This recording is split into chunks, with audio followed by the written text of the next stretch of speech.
언제나 나라가 흥할 때는 옛날로 말하자면 성군이 있고 또 성군을 잘 도와 주변의 충신이 제 역할을 잘 감당할 때 나라가 흥합니다. 거꾸로 나라가 어려워질 때는 여지없이 왕이 폭정을 베풀든지 그런 왕을 폭군이라고 그러죠. 폭군보다 더 무서운 게 왕이 도대체 혼미해지는 겁니다. 혼군이라고 그랬습니다. 옛날 사람 혼군. 도대체 사리 분별이 없어요. 지 마음대로 사는 거지. 그런 왕이 있으면은 주변에 반드시 간신들이 활개를 칩니다. 그러면 나라가 여지없이 무너지는 거죠. 충신은 그 자신의 영광에 연연하지 않고 자기가 맡은 소임에 충실한 신하가 충신이고, 반면에 간신은 언제나 자기의 이익을 탐하는 사람, 유익을 탐하는 사람이 간신입니다. 이제 교회 안으로 우리가 이제 이 얘기를 옮겨 보면은 저와 여러분 다 하나님 앞에 성도로 부름을 입은 사람입니다. 성도라고 우리 글로 잘 번역했습니다. 호하기오스. 거룩한 사람들 뭐 이런 뜻입니다. 거룩한 사람들이라는 말인데, 그러면 우리가 거룩한 무리에 들게 된 것은 우리가 뭐 똑똑해서 거룩할까요? 아니면 우리의 인격이 교회 바깥의 사람보다 더 훌륭해서 거룩할까요? 어느 것도 아닙니다. 우리가 하나님 앞에 거룩한 무리라고 인정받는 유일한 한 가지 이유는 하나님의 부름을 입었다는 사실입니다. 밖의 사람보다 여러분들이 더 훌륭하고 인물이 더 잘나고 가진 게 많아서가 아니에요. 다만 하나님의 부름을 입었다는 사실, 이것이 우리가 거룩한 사람이라고 불려지는 유일한 근거입니다. 그러면은 또 질문해야 됩니다. 하나님께서 우리를 성도라고 부를 때에 요량 없이 불렀을까? 아니면은 무슨 의도를 가지고 불렀을까 하는 질문을 해야 됩니다. 이것을 여러분들이 아느냐 모르느냐 대단히 중요한 차이가 나죠. 근데 알았다고 다 되는 것 또한 아닙니다. 하나님이 나를 부르시는 의도를 알았다고 하면은 얼마만큼 하나님의 의도에 내가 충성되이 사느냐는 질문을 또 해봐야 됩니다. 오늘 이제 그런 얘기를 함께 좀 본문을 통해서 나누려고 하는데, 에베소 본문은 한 달 전에 이 시간에 말씀을 교통해서 자세히 다시 얘기하지는 않겠습니다. 에베소는 소아시아, 지금 터키 지방의 수도입니다. 수도. 로마 식민지가 넓었는데 에베소가 수도입니다. 중심 도시라는 말이죠. 거기서 바울이 사역하다가 나중에는 바울이 이제 로마 감옥에 있으면서 에베소 교회에 여러 우려할 만한 소식을 접합니다. 그래서 이제 에베소 교인들에게 쓴 편지가 에베소서입니다. 에베소서는 하나의 큰 주제가 있는데 그것은 교회에 대한 얘기입니다. 교회. 그러니까 교회론에 대한 글이라고 볼 수 있습니다. 에베소서가 교회를 소개할 때에 그리스도의 비밀이라고 합니다. 이건 아주 신비한 말입니다. 교회를 그리스도의 비밀이라고 해요. 바울이 그렇게 표현하는 것은 분명한 이유가 있습니다. 그건 뭔가 하면은 예수 그리스도는 지금 우리 눈앞에 없습니다. 그리고 그분은 육신으로 사신 것은 벌써 지금부터 2000년 전 얘기입니다. 또 우리 사는 땅하고는 너무너무 먼 거의 지구 반대편에 있는 거기 한 30여 년 살았던 분입니다. 그 예수를 오늘 우리가 경험하기는 어렵습니다. 그런데 그 예수가 어떠한 분인지를 드러내 주니까 교회가 그리스도의 비밀이라고 합니다. 그뿐만 아닙니다. 교회가 그 그리스도의 어떠함을 드러내는 존재니까 교회를 그리스도의 몸이라고도 그럽니다. 여러분 머릿속에 뭐 들어앉았는지는 모릅니다. 그러나 여러분 몸의 지체인 입으로 말하는 것을 보면은 이분의 사상 속에는 무엇인지를 알게 됩니다. 또 그 사람이 손으로 발로 행하는 행동들을 볼 때에 그 사람의 사고 머리가 뭔지를 알게 됩니다. 이와 똑같이 예수 그리스도는 교회의 머리이신데 그 예수 그리스도가 어떻게 세상 가운데 몸으로 드러나느냐? 그건 교회로 드러납니다. 그래서 에베소서에는 교회가 그리스도의 몸이라고 말씀합니다. 자, 여기까지는 우리 다 이해할 수 있는데 또 하나 더 신비한 표현은 교회가 그리스도의 충만이라고 그럽니다. 충만이라는 것은 흘러 넘치는 걸 말합니다. 교회가 참으로 예수로 인해서 차곡차곡 채워질 때에 교회 안에 예수의 어떠함으로 넘쳐나는 거예요. 그것이 교회 바깥으로 막 흘러 넘치는 겁니다. 그래서 세상 사람들이 그 흘러 넘치는 예수 그리스도를 보고 교회에 관심을 가져야 되는 겁니다. 그래서 교회를 예수 그리스도의 충만이라고 말씀하고 있습니다. 자, 이렇게 바울이 교회를 이제 정의하는 몇 가지 이제 용어를 가지고 제가 교회에 대해서 말씀드렸습니다. 이제 그 교회론을 쭉 얘기하는 중에 3장까지는 좀 이론적인 부분, 이제 교회가 그리스도 안에서 받는 신령한 복에 대해서 쭉 3장까지 말씀했다고 그러면은 4장부터 끝장인 6장까지는 그러면 그리스도 안에서 이런 충만을 입은 교회가 살아야 될 생활과 그 책임에 대해서 말씀하는 것이 4장부터 끝장까지입니다. 오늘 우리는 이제 4장을 읽었으니까 당연히 어떤 부분의 말씀이 시작될 것인지 우리는 알게 되겠죠. 이제 본문을 보십시다.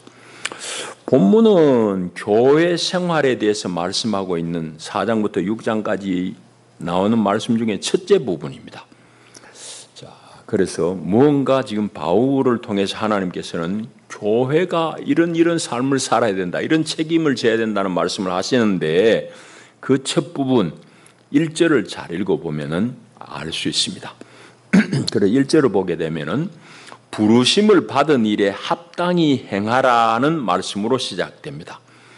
너희가 부르심을 받은 일에 합당하게 행하여 하면서 이런 얘기를 쭉 말씀하고 있습니다. 그냥 처음 제가 말씀드린 대로 교회는 성도들이고 성도라고 불리는 유일한 한 가지는 하나님으로부터 부르심을 받았다 이 말입니다. 이제 부르심을 받은 것을 우리 흔히 하는 말로 소명이라고 합니다. 소명이라고 하는데, 그러니까 그리스도인의 삶이란 것은 세상 사람들하고 결정적으로 차이가 나는 점은 내 삶이 하나님의 부르심에 대한 응답하는 삶이라는 것을 자각하는 데 있습니다. 이게 그리스도인의 삶이에요. 세상 사람들 바로 3끼 밥 먹어요. 여러분도 3끼 먹어요. 여러분들하고 4개, 5개 먹는 거 아니잖아요. 세상 사람들은 눈이 다 이마 밑에 여기 있어요. 여러분 눈이 뭐 어디 머리에 달린 거 아니잖아. 우리 다 똑같은 사람이로되 우리의 본질적인 차이는 뭔가 하면은 그리스도인이라는 것은 내 삶을 하나님의 부르심에 응답하는 과정으로 이해하는 겁니다. 그러니까 여러분들이 어떻게 예수를 믿었든지 간에 사실은 그 이면을 잘 살피게 되면 그게 다 하나님의 부르심의 과정이었음을 알게 됩니다. 어떤 사람은 나서 보니까 우리 집이 예수 믿는 집이야. 내가 별로 선택할 여지 없이 고민할 여지도 없이 나는 어릴 때부터 교회 다닌 사람들이 이 중엔 더러더러 있습니다. 그런 분들이 있는 반면에 아주 막 골수 불교 집안에서 태어난데도 불구하고 어떤 사람은 예수 믿게 돼요. 그런 경우에는 좀 특별한 여러 이제 과정들이 있는데 어떤 경우에는 막 몸이 너무너무 아파가지고 도대체 병원에 가도 안 되고 치료가 없어요. 그런데 어느 때 옆집 집사님이 와가지고 예수 한 믿어보시라고. 예수 믿었으면 하나님의 은혜를 입을 줄 수 있다고. 그 얘기를 듣고 너무 답답하니 예수를 믿게 되고 몸이 서서히 낫게 되는 은혜를 경험하게 되는 겁니다. 그러면 이런 사람 경우에는 옆집에 아줌마가 나를 부른 것 같지만 사실은 그 배우에 하나님이 부르신 겁니다. 이런저런 과정을 통해서 우리가 다 예수 믿게 되었지만은 그 이면에는 하나님의 부르심이 있었다고 우리는 고백하는 겁니다. 그게 이제 소명인 거죠. 그런데 문제는 내 삶이 하나님의 부르심에 응답하는 과정이라는 걸 우리가 자각하고 사는 것이 성도의 삶이라고 그랬는데 문제는 그 다음 문제입니다. 내가 그러면 생활하는 것과 내가 교회 안에서 이런 여러 가지 헌신하고 사역하는 것이 참으로 그 소명에 대한 응답으로서 사는 것인가, 헌신하는 것인가? 아닐 수도 물론 있어요. 그 판단하는 기준이 어디 있는가 하면은 12절을 통해서 알 수 있습니다.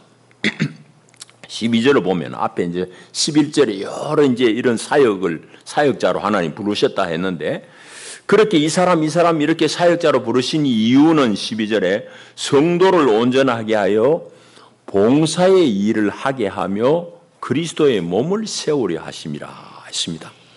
그러니까 내가 교회 안에서 수고하는 것, 내가 교회 안에서 헌신한 이런 일이 참으로 소명으로 여기고 하는지 아니면은 내 이름 드러내려고 하는지 그 판단하는 기준이 내가 하는 일이 참 남을 섬기는 봉사의 일로서 감당하느냐, 또 더해서 그것이 그리스도의 몸인 교회를 세우는 데 있느냐 아니면 허무는 데 있느냐는 것으로 판명이 가능하다 이 말입니다. 여러분, 우리가 다 서로 봉사하고 교회를 세우고 싶죠. 근데 그게 말처럼 쉽게 되는 건 아닙니다. 좀 이따 얘기하겠지만 그건 왜 그런가 하면 다 우리 죄성 때문입니다. 우리 연약함 때문이에요. 어떻게 해서든지 나를 자꾸 드러내고 싶은 교만이 속에서 꿈틀거리기 때문에 우리가 정말 내 사역을 통해 가지고 교회를 세워나가고 남을 잘 섬기는 일에 있어서 낭패를 볼 경우도 꽤 많습니다. 자, 그래서 오늘 그걸 우리가 좀 이해하고 오늘 본문을 시작해야 됩니다. 오늘 16절까지 읽었습니다만은 크게 보면 두 단락입니다. 6절까지 하나 하고 6절부터 16절까지입니다. 앞부분 6절까지 단락은 뭔가 하면은 교회 안에서 하나됨을 추구해라, 하나가 되어라 하는 말씀을 계속하고 있습니다. 그 다음에 7절부터 16절까지는 조금 예수 그리스도의 성육과 부활 승천을 이제 과정을 얘기합니다만은 교회 안에서 그리스도는 사람들을 다양한 직분자들, 은사 따라 다양한 사람들 불러서 세우셨다는 그런 얘기를 하고 있습니다. 그래서 교회 안에 다양함에 대해서 분명하게 알아라는 말씀을 뒤에 하고 있습니다. 자, 그러니까 두 단락이에요. 먼저는 하나 되라는 얘기고 뒷부분은 교회 안에 다양함을 인정하고 서로 잘 조화를 이루라는 말씀입니다. 자, 먼저는 이제 앞단락을 살펴봐야 되겠는데 앞단락 특별히 3절에 보게 되면은 뒤에 성령이 하나 되게 하신 것을 힘써 지키라 라고 말씀하고 있습니다. 성령이 하나 된 거 주절로 되면 힘써 지키라고 할 리가 없지요. 이게 쉽지 않으니까 힘써 지키라고 그런 겁니다. 그런데 성령, 하나님의 영이신 그리스도의 영이신 성령은 하나 되게 하신 것 우리 이미 다 배웠습니다. 이제 3주 전입니다. 정확하게는 그 1장을 이제 말씀을 교통했는데 우리 다시금 조금 이제 여러분 회상할 필요가 있습니다. 그리스도가 우리 안에서 하나를 이룬 것은 분명한데 에베소서는 특별히 요약해서 정리해서 이렇게 말합니다. 예수 그리스도의 십자가 지심으로 말미암아서 유대인과 이방인 사이에 화해를 이뤘다고 말씀합니다. 유대인과 이방인 사이에 도대체 건너지 못할 그런 다리가 있었는데 이걸 하나 되게 했단 말이에요. 유대인들은 지금 정통 유대인들은 지금도 마찬가지입니다. 이방인들 생각하건대 지옥 불쏘시개 정도로 생각합니다. 그러니까 그 사람들은 이방인들의 존재 이유는 지옥 불태우는 땔감 정도예요. 그러니까 이방인들이 얼마나 하대하겠어요? 이게 이제 유대인들의 생각입니다. 근데 예수 그리스도 안에서는 유대인이나 이방인이나 매 한 가지라고 말씀합니다. 똑같다고 말씀. 유대인과 이방인 사이에 구분 없이 하신 분, 하나로 만드신 분, 예수 그리스도. 두 번째는 또 이겁니다. 하나님과 인생 사이에 도대체 꽉 막힌 담이 있었습니다. 그 막힌 담을 예수 그리스도의 십자가의 죽음으로 말미암아 그 막힌 담을 다 허무셨다고 말씀합니다. 허무시고 하나님과 우리 사이를 화목하게 하신 분이 예수 그리스도라고 말씀합니다. 여러분, 하나님이 어떻게 인생하고 화해하게 됐냐고요? 죄인인 내가 어떻게 하나님 앞에 나갈 수 있게 됐냐고요? 예수님 때문에 나가게 된 거예요. 다른 길이 없어요. 내가 뭐 대단히 우수해서 내가 되게 훌륭한 사람이어서 아닙니다. 여러분, 성경대로 하면 율법의 관점에서 보면 우리 중에 한 사람도 의인이 없습니다. 그래서 의인이 없는 날이 하나도 없다고 그러고 빈말이 아닙니다. 율법의 잣대로 우리를 다 저울질하면 우리 모두는 다 죄인이에요. 아무도 하나님 앞에 설 수 있는 사람이 없습니다. 그런데 예수 그리스도 그분이 모든 인생들의 죄를 다 담당하시고 하나님 앞에 속죄 제물이 되신 거예요. 그래서 우리가 하나님 앞에 나아갈 수 있는 길이 열렸고 하나님과 우리 사이에 화해하게 되는, 화목하게 되는 길이 열린 겁니다. 이거 아직까지도 잘 이해가 안 되는 분은 여러분들이 산 집을 잘 생각해 보십시오. 특별히 이제 한국적인 분위기에서는 집에서 가족들 간의 관계에서 보게 되면은 제일 거꾸로운 관계가 엄마하고 딸이에요, 아버지하고 아들이에요. 집집마다 답이 다르네. 대체로 이야기하자면 아버지하고 아들입니다. 잘 소통이 안 돼요. 아버지하고 아들들이 대체로 소통이 안 돼. 어떤 집은 원수입니다. 아예 그냥 안 보려고 하는 그런 집도 있어요. 근데 세월이 많이 흘러 제일 마음 아파하고 이 문제를 타개하고 싶은 사람이 엄마입니다. 부인이에요, 부인. 그래가지고 부인이 남편 붙들고 하소연해요. 당신이 이제 나이 들었는데 아직까지도 아들하고 그렇게 안 보고 어떻게 살겠냐고. 아들한테 찾아가지고 네가 네 애비인데 그래도 네 애비를 인정 안 하고 이놈아 네가 어떻게 살겠냐고 아들한테 눈물을 흘려요. 엄마가 그러니까 아버지하고 아들이 화해가 되는 거예요. 마치 예수님이 한 역할이 우리가 그게 다 이제 담을 수는 없지만은 하나님과 우리 사이가 원수되었다고 그랬는데 그 원수된 관계를 화해하신 분이 바로 예수님이에요. 예수님이 그런 역할을 하셨다 이 말. 그래서 하나님과 인간 사이에 막힌 담을 헐고 화목하게 하신 분도 예수님이고 여기서 끝나는 것 같지만 아니에요. 예수님의 구원 역사는 한 달 전에 살폈듯이 1장 우리 10절 한번 넘어가 볼까요? 너무너무 놀라운 이 말씀을 하고 있어요. 그래서 1장 10절에는 뭐라고 그런가 하면 하늘에 있는 것이나 땅에 있는 것이 다 그리스도 안에서 통일되게 하려 하심이라 하십니다. 여러분 이건 놀라운 말씀입니다. 하나님의 구원은 궁극에는 하늘에 있는 것이나 땅에 있는 것이 다 그리스도 안에서 통일되어 하나님의 다스림 안에 머무르게 되는 겁니다. 이 온 세상이 보세요. 인간들이 반역하니 자연 만물조차도 다 고통 중에 있는 겁니다. 도대체 조화가 없어요. 여러분, 하나님이 본래 창조하신 세상은 너무너무 조화로운 것이에요. 근데 이 지금은 조화? 하나님이 그나마 붙들고 있으니 이만큼이지. 여러분, 난리도 이런 난리가 없잖아요. 난리도 이런 난리가 없어요. 더워서 죽는다. 죽는다까지 우리 상상을 못했어요. 죽는 일이 예사예요. 물난리 나가지고 수백 수천 죽는 게 예사예요.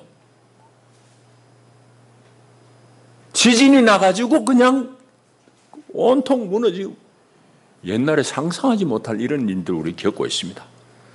여러분 보십시오. 이런 부자의 평화롭지 못한 세상이 다 인간의 탐심으로부터 시작된 거예요. 그런데 예수 그리스도가 하나 되게 하심으로 말미암아 궁극계는 하늘에 있는 것이나 땅에 있는 것이 다 그리스도 안에서 통일되고 하나님의 다스림 안에서 화해를 평화롭게 되는 세상이 되는 거예요. 이제 이게 하나님의 우주적인 구원입니다.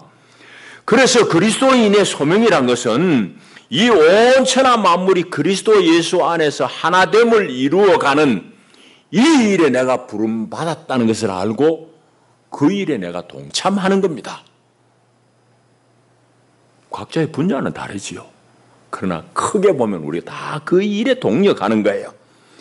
그런데 이것이 여러분 어떻게 가능하냐?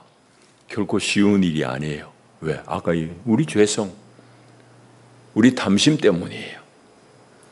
그래서 오늘 앞에 에베소 4장에 보게 되면 하나 되라는 얘기를 하는데 이게 결코 쉽지 않으니까 2절을 보게 되면은 모든 겸손과 온유로 하고 오래 참음으로 사랑 가운데서 서로 용납하는 중에 하나를 이루라라고 말씀합니다. 이 말씀이 중요합니다. 그런데 조금 전에 얘기했잖아요. 남자들이 일을 그르치는 경우가 많아. 왜 그런가 하면은 본래 하나님이 그리 지었어요. 남자들은 뭔가 이제 성취 일변도입니다. 관계 지향적이 아니에요. 남자는. 여성들은 좀 관계 지향적이야. 관계가 안 깨지는 것. 그런 쪽으로 주로 여성들이 예민해요. 남자들은 관계 뭐 별로 필요 있나? 뭔가 많은 걸 성취하고 싶은 게 남자예요. 근데 하나님은 다 조화롭게 살도록 만들어놨는데 남자들은 뭔가 성취를 이루려고 그러니까 요랑 없이 막 달라듭니다.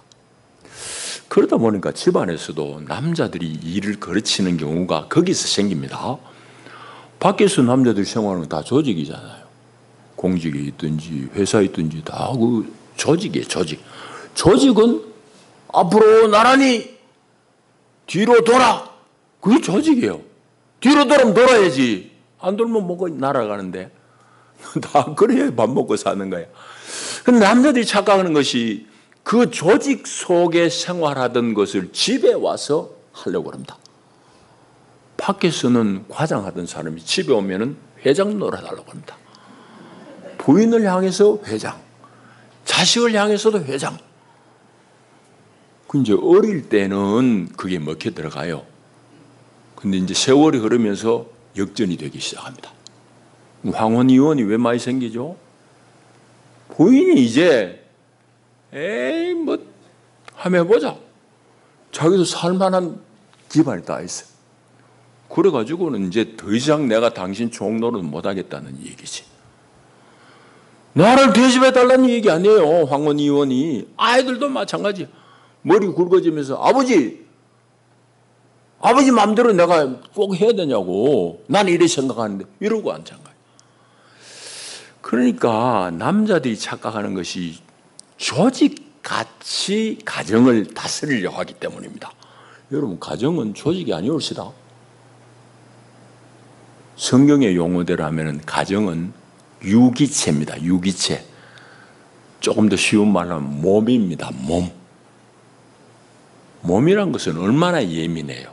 그리고 그 지체들이 다 연결이 되어 있어요. 손톱 밑에 가시만 하나 있어도 온몸이 욱신욱신합니다. 조직은 그런 게 없어요. 저 밑에 말단 사원 하나 뭐 아파가지고 죽어가도 위에 부장이 아나? 알 필요도 없고. 그냥 그렇게 돌아가는 거예요. 명령만 하면 돌아가는 게 조직이지만은 몸은 그러지 않습니다. 아주 예민합니다. 그런데 이건 남자들이 본래부터 약하게 되어 있어요. 교회가 바로 그리스도의 몸이라고 이럴 때 유기체인데 우리가 유기체인 줄 모르고 자꾸 명령을 하려고 합니다. 명령이 맥힐 때가 있지 안 맥혀요. 그러니까 교회는 몸인 줄 알아서 다 서로 겸손하고 온유로 오래 참음으로 사랑해 줌으로써 서로 격려해 주고 이렇게 하나가 되어가는 것이옵시다. 그걸 여러분이 꼭 아셔야 됩니다. 교회는 뭐가 아니다? 조직이 아니다. 교회는 뭐이다? 그리스도의 몸입니다. 몸으로서 서로를 잘 배려해주고 연대감을 공감하는 것, 이런 것을 통해서 하나가 되는 거예요. 명령하고 안 해? 뭐 이래가지고 되는 게 아닙니다. 그건 되는 흉내만 낼 뿐입니다. 자, 그걸 꼭 기억하시고, 두 번째 단락은 무슨 얘기를 했죠? 다양함에 대해서 말씀하고 있습니다. 이제 7절에 보게 되면은 이제 서론격인데, 우리 각 사람에게, 성도인 우리 각 사람에게 그리스도의 선물의 분량대로 은혜를 주셨다. 그리스도가 선물을 이렇게 우리 모두에게 다 나눠줘요. 어떤 사람에게는 잘 가르치는 그런 선물을 주시고, 어떤 사람에게는 남을 어떻게 뭘 먹이 가지고라도 잘 섬기는 이런 은사 선물을 주시고, 하여튼 다양한 선물들을 주시고, 어떤 사람은 음악을 통해 가지고 하나님을 섬기는 이런 일들을 하게 하고, 이런 다양한 선물들을 하나님이 그 분량대로 다 주시는데, 그 이제 분량대로 받아서 교회 안에서 사역하는 직분들이 11절에 나와 있습니다. 이는 그 당시의 얘기니까 이게 다라고 얘기할 수는 없어요. 시대 따라 가지고 교회 안에 여러 가지 다양한 이제 직분들이 생기게 되어 있습니다. 그런데 어쨌든 그 시대에는 주님 예수님께서 선물의 분량대로 사람들에게 은혜를 주셔가지고 이런 직분자를 세웠다 이 말입니다. 11절에 보게 되면은 그가 그리스도입니다. 어떤 사람은 사도로, 어떤 사람은 선지자로, 어떤 사람은 복음 전하는 자로, 어떤 사람은 목사와 교사로 삼으셨다.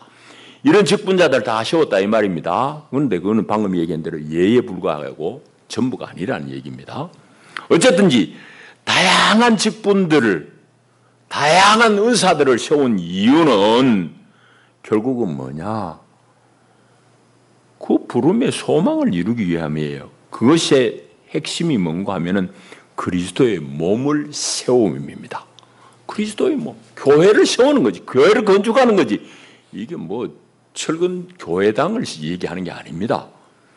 이렇게 우리가 서로 몸으로 잘 연대해가지고 남을 사랑으로 잘 격려하고 세울 때에 우리 인격들이 다 풍성해지고 조화로워져요. 이것이 그리스도의 몸이에요. 그리스도의 몸. 그 몸을 세우기 위해서 우리를 어떤 사람은 선지자로, 어떤 사람은 말씀 전하는 자로, 어떤 사람은 사도로 이렇게 다 세웠다 이 말입니다. 그래서 여러분 이걸 꼭 아셔야 됩니다. 다양한 직분이 교회 안에 필요하고 있고, 또 여러분 성품도 다 다르잖아요. 성격 다 다르잖아요. 그리고 잘할 수 있는 재능도 다 달라요. 은사들이 다 다르다고. 그리고 여러분들에게는 각각 다 다른 경험들이 있어요. 저런 배경들이 다 다르잖아요. 근데 이것들이 다 교회 안에서 함께 뭉쳐져서 주님의 교회를 세워나가는 거예요. 이 다양함들은 다 그리스도가 주신 거예요. 이 선물은 이 소명 한 가지를 이루기 위해서입니다. 그럼 방금 얘기한 대로 그리스도의 몸인 교회를 세우는 겁니다. 여러분들이 이 부분에 있어서 분명히 해드려야 합니다.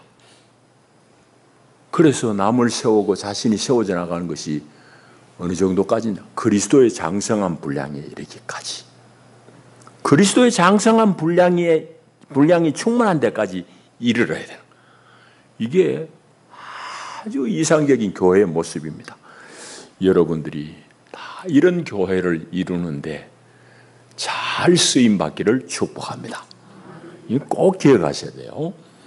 오늘 할 얘기가 너무너무 이 중요한 주제인데, 교회는 그리스도 안에서 하나 되었다는 걸 기억하고, 하나이지만은 다양한 은사들이 다 있다는 것 인정해야 됩니다.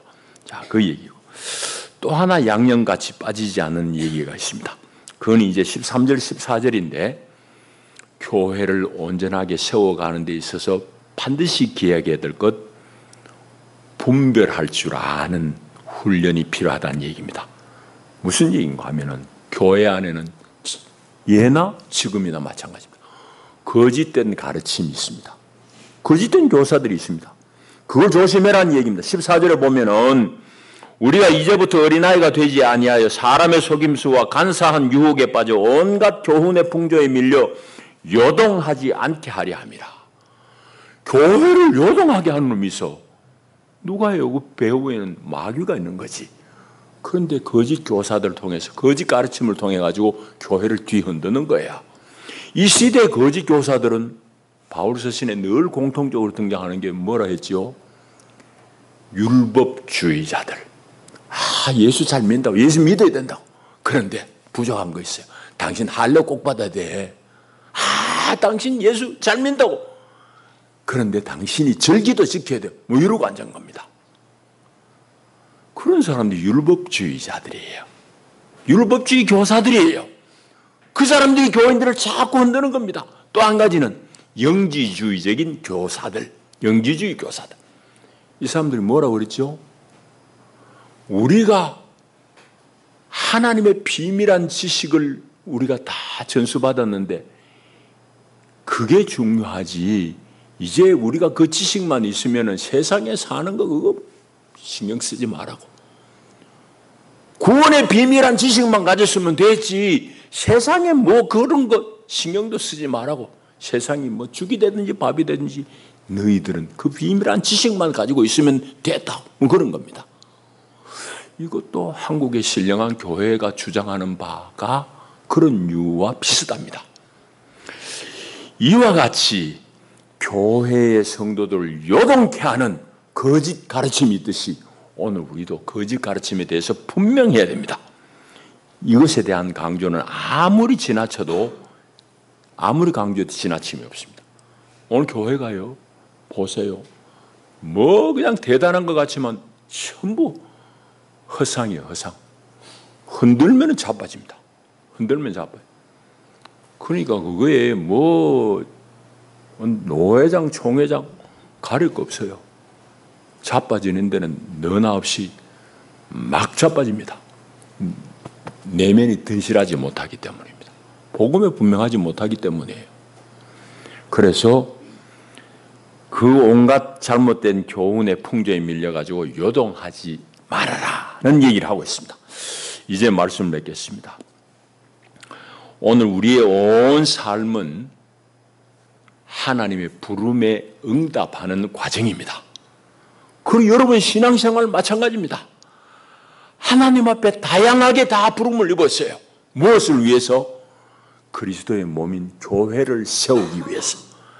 내가 거기에 분명한지 여러분들 자신을 잘 살펴보시기 바랍니다. 내가 아무리 열심을 내고 수고한다고 그러지만은 이 교회를 자꾸 허무는 사람이 있어요. 여러분, 예배당을 지 혼자 다 지어놔서 내가 왕인데 왜 내 말 안 듣냐고.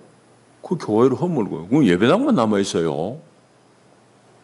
그거는 교회를 모르는 사람이 하는 짓입니다.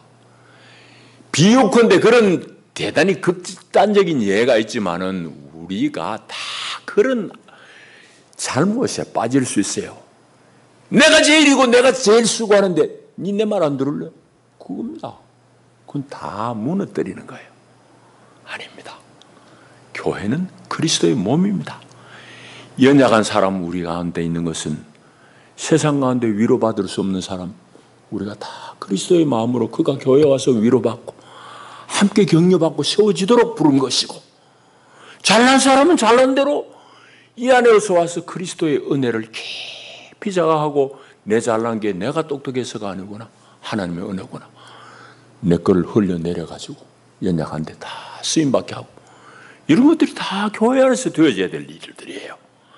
그렇게 될 때에 교회의 온전한 이상적인 모습이 15절 16절입니다. 오직 사랑 안에서 참된 것을 하여 범사에 그에게까지 자랄지라. 그는 머리니 곧 그리스도라. 그에게서 온 몸이 각 마디를 통하여 도움을 받음으로 연결되고 결합되어 각 지체의 분량대로 역사하여 그 몸을 자라게 하며 사랑 안에서 스스로 세우느니라. 교회는 이렇게 각자들이 분량대로 역사해요. 그렇게 해서 몸이 자라게 되는 것이고 스스로 세워져 가는 게 교회입니다. 우리 그 장영락교회가 이런 주님의 아름다운 몸이 되는 그리스도의 충만인 교회가 되기를 축복합니다. 기도합니다. 하나님 감사합니다. 오늘도 우리를 도우셨나이다. 우리 다 믿고 헌신하는 것은 그리스도로부터 받은 그 소명에 충실하기 때문입니다. 아버지 하나님, 우리들을 이 모양 저 모양으로 부르시고 세우신 주님 사랑하고 감사합니다. 나에게 물질을 주시고 건강을 주시고 재능을 주신 것은 다 하나님께서 하나님의 그 유일한 목적, 그리스도의 몸을 세우기 위함임을 알아 우리가 주님 앞에 헌신하며 남을 잘 섬기며 교회를 세워나가는 데 쓰임받는 삶이 되고 수고가 되게 하옵소서. 예수님 이름으로 기도하옵나이다. 아멘.